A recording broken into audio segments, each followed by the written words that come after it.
Hi, Stefan the BMW DIY guy here. Our project today is going to be the spark plug change on a 2001 E46 330. It's about due. Now granted, it's a 16-year-old car, almost 17-year-old car at this point, but it only has 67,000 miles. So the majority of the service to work that it would need at this many miles, you can do yourself. For example, spark plugs. I don't see any reason why with a few basic tools you can't go out and do this work yourself. Save yourself that time, that effort, taking your car to the shop, and of course the expense of doing so. The price of the tools is less than what it'll take for the shop to do this work for you. So why don't we go out to the garage and get this started. Before I get started, I want to talk about a couple of things really quick. The motor in this case is really clean. I've cleaned it previously, and it makes it a lot neater space to work in. Not only in something like this where we're changing the plugs, but just the overall work, let alone appearance. I really think keeping your motor clean is really important, and I'll be happy to have a video of that someday of how to really successfully and easily clean your motor, so it's a lot better to work with. But what I also wanted to show before I get started, a cool trick that my friend Peter taught me. So I'm going to pan up here. If you may have noticed in the comments from the videos, the Ryobi light that I'm using. This is a pretty much standard Ryobi work light, but except it's got a gap in the foot. That gap fits perfectly over the nose of the hoods of most of our cars. Now on my F32 you can stick it right in the center, and on E46 I have to offset it a little bit. I always make sure to use towels to keep it from slipping and also so it doesn't scrape or anything like that underneath that foot. But the little gap cut out in the foot works perfectly to hang over the hood. Also this light, you can put a battery in it, which I don't have right at the moment, or you can run a cord. It's dual power. You can run a cord in it as well. So I don't have to worry about battery life in this case. So we're going to get started, but I wanted to show these couple of tips before we get going. Clean motor, which is really, really helpful, and this light hanging off your hood. And the lighting into my engine bay is now absolutely brilliant. So I don't have to worry about that at all. The work I'm doing today is part of a service to on this 2001 E46. It's a 2001, but it only has 67,000 miles on it, but it's definitely due for most of the service to activities that you need for this age of car, or this many miles. So I'm going to be replacing the plug today, so we're going to pull some of these components off so we can get to it more easily, including this back tray back here. But as you look at a service too on your car, on your E46, there's a number of little minor things you can do yourself to help cut that bill down, which is why I'm doing what I'm doing today. You can replace your air filter yourself, which is over here. I'm not going to show that today. You can replace your cabin filter, which is up here, which I've already done. It's simple. You unlock three little locking tabs, you pull this cover off, and your cabin air filter you can replace yourself. Your spark plugs are an easy change. And there's other things that you can do to help maintain your own car, to help cut down on that bill. And you know, why pay a shop for the simple things you can do yourself? So we're going to pull this back tray off. Now you've got these little locking pins that go down, you just turn them, and then this cover will just lift up and away. And underneath this is your cabin air filter, which I've already replaced. So this is a charcoal cabin air filter, so nice and clean because it's brand new. And like I said, with the engine cover and all the engine nice and clean, it's really easy to work in all of this space. Now the other thing we're going to do is there's 1, 2, 3, 4 big Torx bolts right back in here. And I'm not going to move my camera to show them because they're really easy to see when you just look. When you pull this off, you can pull this entire tray off so you can get to the back of your motor much more easily. And we're going to pull the vanity cover next. Now what you do is you unlock these little tabs that are right here on this cable run tray. All these little tabs will unlock, and then you can pull the cables away, because when you pull this off, this tray is going to come off and these cables are going to come out as well. And so that'll help get this off. So I'm going to pull out my Torx, I'm going to pull those four bolts, and I'm going to pull this tray off, and then I'll show you what we're doing next. So with these 4 Torx undone, it's really easy to pull off. So you just simply pull it up and away, and then the whole thing lifts off. Now, these bolts can just stay in place. You don't need to pull them all the way out. Makes it easier to put them back in later. So nice, easy, and simple. Set this safely aside. Now these cables can stay here. They're just out of the way, so you can get to these rear clips for your covers. Now in my case, I'm missing one of the little clips here on the vanity cover. I bought the replacement for that. I don't know where it went, so I'm going to replace that so it looks nice. And I'll pull the vanity cover next. Vanity cover is really easy to remove. There's little gaps here on either side. covering these 10mm bolts. So you just can pry up gently with a screwdriver and they'll come up and away. Don't drop them. Like I said, I'm missing one. I'm not sure where it went. I might have dropped it at some point, but I don't remember. I bought the replacement. So when I ordered my plugs, I also ordered one of these covers. So I've got 4 10mm, 2 bolts here, 2 nuts here. Take those off. Your vanity cover will lift off here and here. Now you'll have to undo your oil cap to get that off. Take your oil cap off and then this top vanity cover will come off. Then put your oil cap back on to make sure that you don't drop anything in, which would be a tragedy. So don't do that. So I'm going to pull those. I'll have the vanity cover off and we'll keep moving forward on pulling the ignition coils.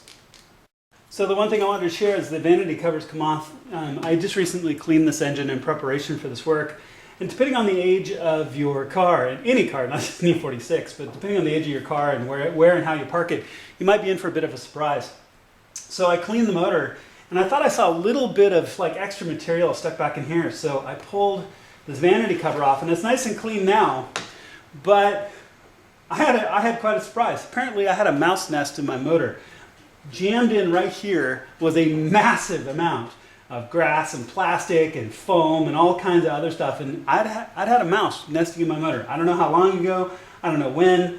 I think I got pretty lucky that he didn't chew up anything too horrible. I have a little bit of some of the foam coverings of a couple of the pipes right here that are a little bit chewed up, but not too bad. So be prepared for a surprise. It's also why I suggest washing and cleaning your motor before you start, not just because of mice, but you never know what you're gonna get. So undo or take off your oil cap, set it aside safely, and you can walk the vanity cover up and off. Now, there are 2 bolts here and here on the top vanity cover. They're interchangeable. It doesn't matter which one goes where. Same thing here. There are 2 10mm nuts here and here. They're both the same. So when you put them back, it doesn't matter where. So then I'm going to put the oil cap back on to make sure that I don't have any materials that fall in, because that wouldn't be good. Now you can see it's a little dirty under here. I'm actually going to wipe it down a little bit before I start pulling all the ignition coils down the line here, just to make sure I'm working in a clear workspace, and which is a lot nicer. And this motor was pretty dirty before I started, and it's really nice now. I mean, it's really clean now, which is a nice way to work. So before you potentially do this, consider cleaning your motor. I'm actually going to do a motor cleaning video here in the future. There are also a lot of really good resources out there of how to do it. Okay, so I'm going to wipe down the motor a little bit, and then I'll show how to pull the ignition coils. I want to zoom in really tight on the first ignition coil. They're all going to be the same thing. You've got 2 bolts right here that you need to pull out, and you're going to have to lift this collar. Now you can use a flat-bladed screwdriver. You can gently lift this collar to pick it up, and that will loosen up the plug here on the ignition coil. Now the other thing you're going to want to do is use a 10mm socket and loosen both of these. Now, with all of this stuff, just work slowly, work really carefully. I always do 1 coil at a time. That way there's never any confusion for me of where the coil goes, which cable goes where. They're all wired certain ways, so it would be difficult to confuse which one goes where, but I try my best to try to make it as simple as possible as I can. So as this last bolt comes out, see that come out. You might see over on the other side, I've got a towel laid down so my tools aren't sitting on anything on the motor. So you can lift this, the coil will lift up. You lift it up and away. You can see it comes up and away that way. The plug comes off and the coil comes out. And be really gentle with the coils. They're fairly durable, but I'm always super careful with them. So now the plug is out. I've got my spark plug all the way down on the bottom. I'm going to get my spark plug socket, my long extension, and my ratchet, and I'm going to take that spark plug out. And I'll show you now. And then the other thing we're going to do is when we put the first spark plug back in, we're going to talk about correct torque and how to be really careful with that. So let's get this plug out. Due to the length of my socket, I actually ended up using my shorter extension, but use whatever works for you.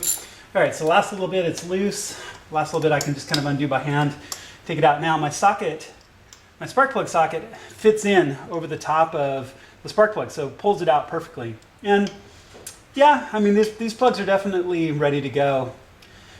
So it's out. Now the one thing I always want to stress as I take this out and then just set the old one aside is when you put the new one in, I've heard all kinds of horror stories about misaligning spark plugs, putting them in the right angle or wrong angle, misthreading them, all kinds of things like that. You've got to be careful, but as long as you're conscientious, this shouldn't be scary or hard. All you just need to do is we'll get one of the new plugs, and we're going to slide it slowly into place with the socket. Now, I've taken the plug out. It's the same. It's the NGK plug. They come pre-gapped. You don't have to change the gap at all. You just take that cardboard cover off, and you can fit it into your spark plug. Now, the other thing is I'm not using any anti-seize at all. BMW does not recommend using anti-seize, so I'm not going to. You can see the plugs are basically the same as they should be. Same make, same model. I've got it fit into my spark plug socket, and then I'm just going to feed it back in nice and straight. And then as I tighten it, I'm not going to use my wrench yet. I'm going to use my fingers, because that way I can feel if it's going in and it's going in straight. So at this point, it feels like it's going in straight. Yep, it is. As it gets tighter and tighter and tighter, it'll get to the point where I can't tighten with my fingers anymore. This is where you're going to want to use your torque wrench. Now, BMW recommends 22 foot-pounds. 22 foot-pounds is 264 inch-pounds. There's a lot of ways to come out a torque wrench. You can do it in nanometers, foot-pounds, inch-pounds, kilograms, kilograms, you name it. But most torque wrenches, and I've got an adjustable torque wrench in this case, are set for inch-pounds. So I've set it to 264, which is, as my torque wrench is marked, 120, then 240. As I've turned the handle to adjust it, I've gone to, from when 0 is at 240, I've turned it 1 notch and 2 notches, because that should be 24 more inches. So at that point, I'm at 264, which is exactly what I need it to be. And for my torque wrench, I've tightened the nut down so the handle can't move at all. So I'm at 22 inch-pounds.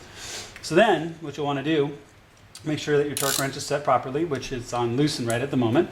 So I'll turn it, you set it into your spark plug, and then you just tighten down. Now, there's a lot of different ways, and I'm going to pause here for a second because it's getting tight. I want you to be able to hear this. Now, most torque wrenches are clicking torque wrenches. I cannot stress this more highly. Make sure your torque wrench is set properly before you do this work. This is easy work. This is simple work. If your torque wrench is set wrong, you can make a very, very painful mistake. So I've quadruple checked my torque wrench to make sure it's set at 264 inch-pounds, which is 22 foot-pounds. So I'm going to turn. It's getting tight. It's getting tighter. You can feel it. Now, when I hit, hear the big click? That's the big click right there. That means I'm at the correct torque for that spark plug. And then I just walk it back off. My socket should come out, which it's fighting me because it's a new stiff one. So I'll get the socket back out here. There we go. And it's all set. So then, set your tools aside. You take your ignition coil, set it right back down into place. You'll see that there are a couple of pins that this sits on, and this ground wire. There's a ground wire right here on the lead. Make sure that you get that put back on as well. So just fit the coil back into place. And you can also fit the plug in at the same time. When you do the plug, you just raise that collar, fit the plug on, put the collar back down, just settle it right back into place, and then I can put my two 10mm bolts back in. Make sure to get the ground wire here on this lead, on this front plug. And it's that simple. Now you just have to do it 5 more times, and you're done. It really is that simple, as long as you've done the prep work and you're ready and you're good to go. So I'm going to walk through the 5 remaining. They're all the same process. It's not that hard. I shouldn't have to duplicate it 5 more times in video. It's just the same process as this. I'll lift the clip, pull the cable off, undo the 2 bolts, pull the coil out, take my old spark plug out, put the new one in under the correct torque, and repeat. I'll show putting the covers back on, and this project will be done. So all the plugs are done. So let's give it a quick walkthrough. I want to make sure to point out that there's these ground wires on both the front and the back. Make sure that those are in place. That all of your ignition coil packs are pushed down and are nice and tight. And granted, if you have both these bolts in, there's really no way for them to be loose. But like I said, you fit them back in, you put those bolts in. that you've got all of the wires coming up to your ignition coils are in, and all of the collars are locked down. I found one of my collars wanted to stick up just a little bit, so I just made sure that they're all nice and locked down, all nice and tight. So at that point, you're pretty much done. All you need to do is put your vanity covers back on, and then put this back tray back on, the filter back in, and the cover on, and I'll walk through each one of those steps. Well, I'll do the vanity covers next. Like I said, I've cleaned up really nicely to make sure that it looks good. And then we'll do this back tray, and your project is done. You can see why this is so simple and something you can do at home with the right tools. Vanity covers are back on. You put on the lower one first, then this upper one. There's a couple little hooks on this side that you just hook it into the structure here and then lay it down. The two bolts go up here, the two nuts go here, they're interchangeable. Put your covers back on. These little covers are super cheap, so if you're missing them, you can order them really easily. At a bare minimum, they keep garbage out of these, out from around the bolts and nuts. So I think they're good to have, let alone it looks better.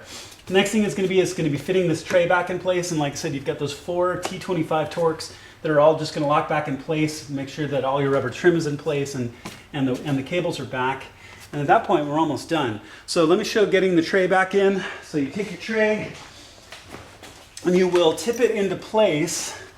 You can see I've got my 4 bolts still here, and you can see where it rocks kind of down and under, and you can line it up with where those bolts go and slowly just walk it into place. You'll have to get this rubber trim up on both sides to make sure that it doesn't get trapped down, and just slowly walk it right back into place, which should be about right there. So then, there you go. So it fits in nice and simply. Then screw all 4 of these back in, put these cables back up, and snap this cover on, put the filter in, and we're almost done. Pretty simple. For the cable run, all the cables, there's a little groove in this channel here, so the cables just kind of push up into those grooves. So you can see they're staying in place already before the cover's even on. Cover only really goes on one way. You can see it'll snap from underneath, and the bottom they go over these little locking tabs. Just walk it back on those tabs, so you can hear it click. So those are all back in place. Cable runs are good. This filter only goes in one way. You just tip it back into place, and it goes behind this little post right here once we get it all nice and tipped into place. And then the other thing that you're going to want to do is, like I said, snap this cover on, and the cover will just simply go straight down over these connections like that. And these little locking pins, you just twist down. They kind of half twist on, so they'll go down and twist into place like that, as I miss it. This one is a little stiff for me right at the moment, but they'll just all twist right back into place. Now the other thing you want to make sure to do is that all of your rubber gaskets are in the right place, that they're set up on top, here, here, here, and here, and here. Make sure you don't have any leaks or anything like that. That would be bad. So then just twist these little locks into place like that. I got one that's being a little stubborn on me. That's okay. There it is. Just like that. Okay. So at this point, make sure that everything is cleaned up. You don't have any extra parts, any extra bolts. But other than that, your spark plug change is done. What you're going to want to do is start the car and run it. Make sure you don't get any error codes, that it runs nice and smoothly. Other than that, it's pretty straightforward and pretty simple, and probably just saved you a couple $100 in service time to get this work done. You're all by yourself. All right, the spark plug change is all done. Car fired up beautifully, ran absolutely flawlessly, really, really sharp. And it's going to be a little bit more responsive, might get a little bit better gas mileage, may not, but it was needed to be done anyway. The spark plugs, the old ones that came out, were pretty beat up, so they were ready to go. This is a good thing to do for the health of your car. Get the right plugs, do the right work, and do it carefully. And this is something you can easily do at home. So if you look in the comments, I'll show the parts that I used in this, the basic tools. If you like what you've seen, please click subscribe. It absolutely makes a difference. I answer any questions that I can, and I look forward to seeing you on my next video.